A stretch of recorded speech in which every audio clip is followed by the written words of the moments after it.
안녕하세요. 더블루뮤직입니다. 음악 시작하기 이것만 잘해도 70%는 성공한다. 오늘은 조금 과장된 주제를 가지고 영상을 만들어 보도록 하겠습니다. 사실은 요즘은 생활음악이 우리 사회 전반적으로 만연해 있는 상태입니다. 그런데 이 연주들을 들어보면 아무래도 전공자가 아니기 때문에 그런지 몰라도 음정 그리고 박자에 대해서 어떤 좀 간과하고 좀 중요시하지 않고 음악을 시작하거나 또 연주를 하는 경우를 많이 볼 수 있습니다. 그래서 조금 더 이 박자, 음정의 중요성에 대해서 다시 한번 해보고자 하는 뜻에서 이 영상을 준비하였습니다. 같이 화면을 보면서 얘기 나누도록 하겠습니다.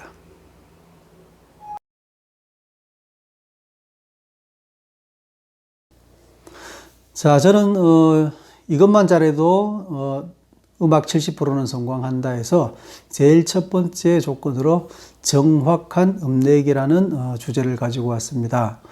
음악하기에 있어서 몇 가지 중요한 요소들이 있죠. 그 중에서 정확한 높이의 음을 내는 것은 가장 기본 중에 기본이라 할 수 있습니다.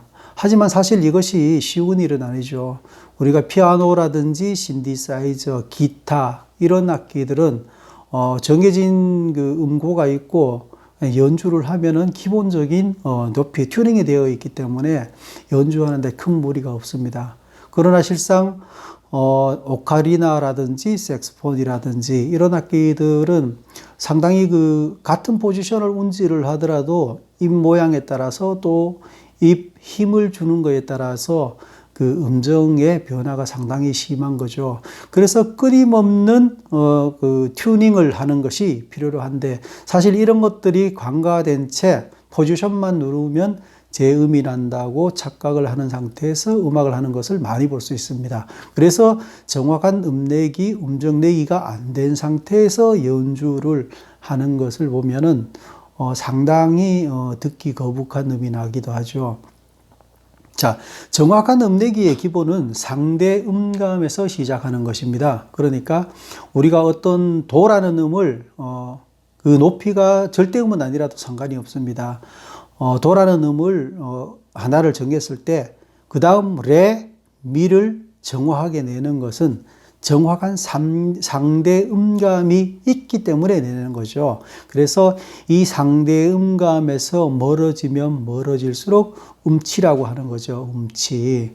그래서 이게 음치라는 것이 우리가 흔히 노래를 못하는 사람을 음치라고 하지만 사실은 악기 연주에서도 정확한 음을 못 찾는 것은 음치에 해당하는 거죠.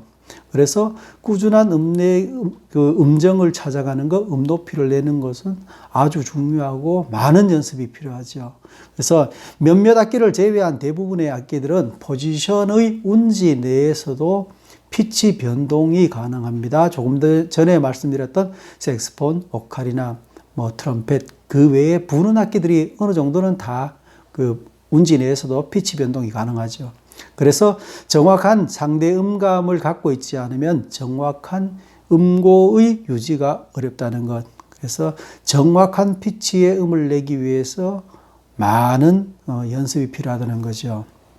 자, 두 번째로는 고른 음내기라는 걸 들고 와봤습니다. 앞에서 말씀드렸듯이 기타, 신세사이저 또 피아노 같은 것들은 음고가 정해져 있기 때문에 사실은 고른 음내기라는 것이 그렇게 필요하지 않습니다. 그렇지만은 부는 악기들은 끊임없이 피치를 유지함과 동시에 고른 음내기를 유지해야 되는 거죠. 자, 앞에서 말씀드렸듯이 그 정확한 음을 내는 것도 음악의 기본이지만 고른 음을 내는 것도 음악하기의 기본입니다. 그래서 음내기 시작에서의 밴딩, 음내기 중의 피치 변화 이런 것에 상당히 유의를 해야 됩니다. 그래서 여기에서 이제 그림에서 보시다시피 지금 세 가지 예를 제가 들고 보았습니다만은 첫 번째가 가장 기본적인 기본이 되는 가장 중요한 그림인 거죠. 자, 시작을 시작에서 끝까지 고른 음을 내주는 것, 그리고 밴딩이라든가 끝내기에서의 음이 떨어지는 게 거의 없죠. 자, 두 번째 그림을 보면은, 자, 처음 시작할 때 밴딩으로 시작을 합니다. 정확한 음감이 없어서 그렇죠. 정확한 음감이 없기 때문에 불어서 부 이런 식으로 음을 내는 거죠. 그리고 끝나는 지점에서도 정확하게 끝을 내지 못하고 마치 드롭, 밴딩에서 다운시키듯이 이렇게 음을 떨어뜨려서 마치는 경우를 많이 볼 수 있습니다. 아주 조심해야 될 것 중에 하나죠. 특히 아마추어들은 이 색소폰에서 그런 현상을 많이 볼 수 있는데, 음 끌어올리는 거, 밴딩하는 거, 그리고 또 노래에서도 예를 많이 볼 수 있습니다. 그 트로트 하는 분들이 특히 그런 경우가 있는데, 음을 끌어올리면서 노래를 하는 거, 이런 거 음을 끌어올리는 것들은 음악에서 하나의 특수한 주법에 속하는 거죠. 그래서 그런 음내기를 일단 먼저 시작을 하고 그게 원활하게 되었을 때 밴딩을 하는 것이 순서라고 하겠습니다. 자, 세 번째 그림을 보면은 음을 밴딩을 한 상태에서 음을 냈는데 이 음을 고르게 끌고 가지를 못하는 거죠. 자, 다시 말하면 고른 음내기를 못하고 음정이 떨어지거나 아니면 음색이 변하거나 이런 예를 든 것입니다. 그래서 특히 부는 악기인 경우에는 그 고른 음내기에 상당히 유의를 해야 됩니다. 물론 노래에도 마찬가지입니다. 자, 그리고 대부분의 초보자들이 내고 있는 음내기는 메조 폴테 이상의 음량을 내고 있습니다. 상당히 시끄러운 소리인 거죠. 음량이 큰데도 불구하고 초보자들은 그거를 인지를 못하고 있다는 것입니다. 그리고 대부분의 그 초보자들을 가르치는 강사들조차도 그 크기가, 음량의 크기가 크다는 것을 인지를 못하고 있는 것을 상당히 많이 볼 수 있습니다. 그래서 어떠한 경우에 이제 그 작은 소리로 연주를 해야 될 경우에는 프로 연주자라고 하는 사람들도 상당히 당황해 하는 것들을 볼 수 있습니다. 유의해야 되겠죠. 자, 악기의 최대 음량은 70%를 넘지 말라고 저는 얘기를 하고 있습니다. 우리가 오케스트라의 연주를 보면은 오케스트라에서 가장 큰 소리라고 할 수 있는 튜티로서의 스포르자토를 연주해도 큰 소리로 들려오지 시끄러운 소리로 들려오지는 않습니다. 그리고 크다고 해도 충분히 우리가 즐길 수 있는 소리지 귀를 거슬리는 소리는 아니죠.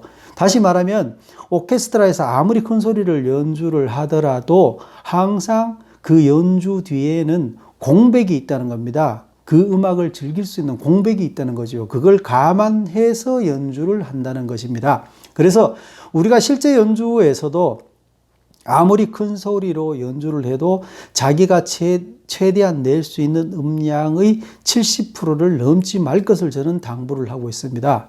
그리고 이 70%를 기준으로 했을 때 피아노는 30% 정도, 폴테는 60% 정도, 그리고 지금까지 말씀드렸듯이 스포르자토 경우에는 70%를 넘지 말라고 말씀을 드리고 싶습니다. 그리고 다양한 타격의 위치, 연주법을 시도하여서 음색과 음정의 변화를 숙지하라고 했는데, 자, 이 다양한 타격의 위치라는 것은 기타 같은 경우에는 주로 사운드 홀을 중심으로 연주를 하고 있는데, 그 사운드 홀의 중심을 연주할 건지 앞쪽을 연주할 건지 뒤쪽을 연주할 건지에 따라서 음색의 차이가 상당히 있죠. 하지만 정말 통기타다운 소리가 어디에서 나는지도 모르고 연주를 하는 경우를 많이 볼 수 있습니다. 그래서 그런 것들도 강사들이, 선생님들이 그것들을 가르쳐 줘야 되는데, 강사들마저도 그런 것들을 지나치고 있는 것들을 많이 볼 수 있죠. 그리고 또 드럼 같은 경우에는 예를 들어서 스네어 드럼을 연주한다고 했을 때 어떤 위치에서 스틱의 끝이 닿느냐에 따라서 음색이 많이 달라지죠. 그리고 또 심벌 연주인 경우에도 심벌의 가운데 쪽을 칠 것인지 가장자리를 칠 것인지에 따라서 음색이 많이 달라집니다. 그래서 이런 것들을 많이 연습을 해보고 또 생각을 해보고 그렇게 해서 음색과 음정의 변화들을 반드시 숙지해야 되고, 그것들을 음악을 시작하는 사람들한테도 꼭 인식을 할 수 있도록 선생님들이 얘기를 해 줄 것을 권하고 있습니다. 자, 또 하나는 정확한 박자 나누기를 들 수 있겠습니다. 박자 나누기는 음악의 기본이다. 자, 제가 계속 지금 3번까지 오면서 무엇은 음악하기의 기본이라고 얘기했습니다.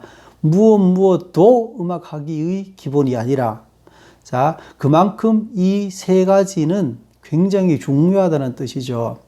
자, 그런데 초보자들은 음악을 시작하는 사람들이기 때문에 또 박자 감각에 대해서 아무래도 좀 둔할 수가 있습니다. 하지만 음악을 가르치는 선생님들조차도 그 박자 나누기에 기본이 안 돼 있는 경우를 많이 볼 수 있습니다.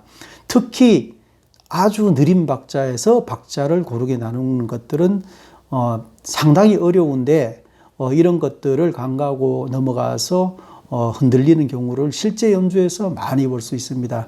특히 숙련자들, 그러니까 프로라고도 하는 프로 연주자라고 하는 사람들도 제대로 구사를 못하는 세 가지 종류의 리듬을 들고 와봤습니다. 자, 부점에서 전 8분음표, 16분음표의 연결과 셋 있다는 표에서 연결, 이걸 상당히 헷갈려하고 제대로 구별을 못하는 경우를 많이 볼 수 있습니다. 엄연히 다른 리듬인 거죠. 자, 두 번째 리듬을 보면은 사실 두 번째 리듬은 박자의 길이는 같습니다. 그렇지만 두 번째 리듬에서 위의 악보를 보면은 16분음표와 8분음표를 한 꾸러미로 엮어서 세 꾸러미로 보는 경우를 허다하게 볼 수 있습니다. 자, 그렇지만 이것을 정상적인 음표의 나열로 보자면 아래쪽이 맞는 거죠. 하나의 박자를 나누어서 연결해 나가는 것이 맞습니다. 위의 경우에 세 꾸러미로 연결을 해서 하게 되면은 이게 만약에 조금 더 박자가 길어질 경우에는 세밀한 박자에서 놓치고 가는 경우를 많이 볼 수 있습니다. 그래서 반드시 꾸러미로 하지 말고 한 박자 한 박자 나누어서 낱개로 나누어서 연습할 것을 권하고 있습니다. 아주 중요한 얘기죠. 자, 세 번째 박자 나누기는 8분음표, 4분음표, 8분음표 이런 배열과 그 다음에 전 8분음표, 16분음표에 붙임줄이 있는 거, 그리고 셋 있다는 표. 자, 이것들을 정확하게 구별해서 연주를 하지 않고 그냥 흐리멍텅하게 유부단하게 그냥 리듬을 연결하는 것을 많이 볼 수 있습니다. 본인은 정확하게 리듬을 구사한다고 하지만 실제로 연주를 들어보면은 정확하게 연주하지 못하는 경우를 아주 많이 볼 수 있습니다. 이거는 아마추어는 특히 어렵고 프로인 경우에도 이런 것들을 간과해서 넘어가는 경우가 많은데 이 세 개의 악보를 전부 다 한 박자씩 나누어서, 그리고 한 박자도 다시 16분음표로 분해해서 다시 재조립하는 방식으로, 그리고 아주 느린 템포에서 해볼 것을 반드시 권합니다. 아주 중요한 얘기죠. 자, 네 번째는 제자리 지키기라는 것을 들고 와봤습니다. 자, 제자리 지키기라는 것은 어느 정도 연주 경력이 있는 사람들이 이제는 어느 정도 악보도 볼 줄 알고 어느 정도 박자도 지킬 줄 알고 그리고 어느 정도 음정도 지킬 줄 아니까 과다한 테크닉에 몰입을 한다는 것입니다.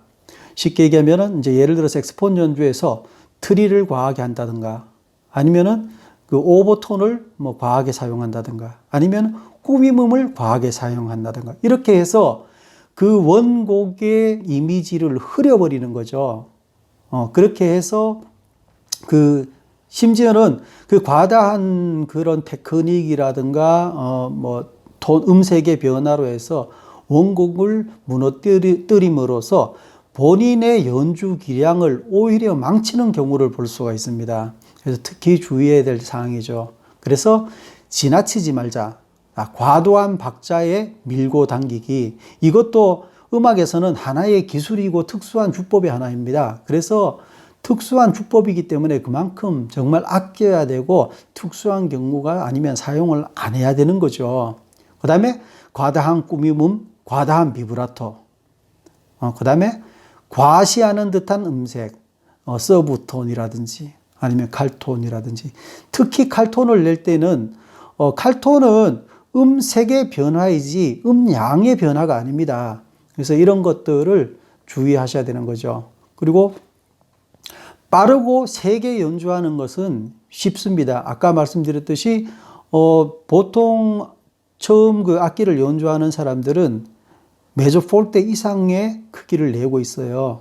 그래서 본인이 연주하는 것이 정말 어느 정도의 크기로 연주하는 것인지는 한번 다시 깊이 생각해 볼 필요가 있습니다. 그래서 가급적이면 느리고 약하게 연습할 것을 권합니다.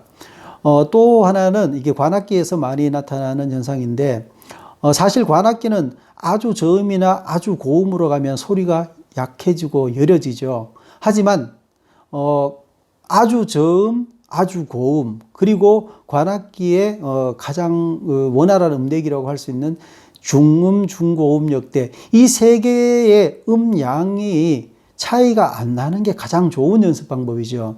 그것을 당연하다고 생각할 것이 아니라 이 세 개를 고르게 놓고 연습하는 것이 중요하다 하겠습니다.